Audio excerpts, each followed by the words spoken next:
হায় হায়, বৃথা গেল শামীমের ৮১ রান। ঢাকাকে ৬ রানে হারিয়ে পয়েন্ট টেবিলে দ্বিতীয় স্থানে সিলেট। সিলেট আন্তর্জাতিক ক্রিকেট স্টেডিয়ামে টানটান উত্তেজনার এক ম্যাচে ঢাকা ক্যাপিটালসকে ৬ রানে হারিয়েছে সিলেট টাইটান্স। আজমতুল মর্যায় রেকর্ড করা 50 আর বলারদের নিয়ন্ত্রিত বোলিংয়ে জয় তুলে নেয় স্বাগতিকরা।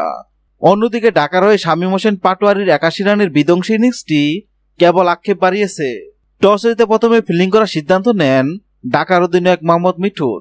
শুরুতে ব্যাটিং বিপর্যয়ে পড়লেও আজমতুল মর্যায় তাণ্ডবে ঘুরে দাঁড়ায় সিলেট। মাত্র ২৪ বলে আসরের দ্রুততম 50 তুলে নেন এই আফগান অলরাউন্ডার। তাকে যোগ্য সঙ্গ দেয় নেথান ব্রুকস। নির্ধারিত ২০ ওভারে ৫ উইকেট হারিয়ে ১৭৩ রান সংগ্রহ করে সিলেট। বিপিএলে ফেরা ম্যাচে তাসকিন আহমেদ ৪ ওভারে ৪৬ রান খরচ করেন।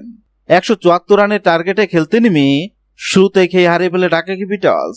সাইফ, মিঠুন, নাসিররা ব্যর্থ হলে পরাজয় সময়ের ব্যাপার মনে হচ্ছিল।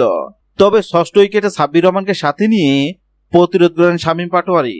ম্যাচে শেষ ওভারে ঢাকার প্রয়োজন ছিল ২৭ রান। মোহাম্মদ আমিরের করা সেই ওভারে ২০ রান তুলে নিলেও লক্ষ্য থেকে ৬ রান দূরে থেকে যায় ঢাকার ইনিংস। ৮১ রানের অপরাজিত এক অগ্নিজোড়া ইনিংস খেললেও দলকে জিতাতে না পারার আক্ষেপ নিয়ে মাঠ ছাড়েন শামীম। হ্যাঁ দর্শক, আজকের ম্যাচে শামীমের ব্যাটিং আপনার কেমন লেগেছে অবশ্যই কমেন্ট করে জানাবেন।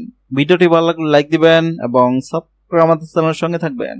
ভিডিওটি দেখার জন্য আপনাকে অসংখ্য ধন্যবাদ।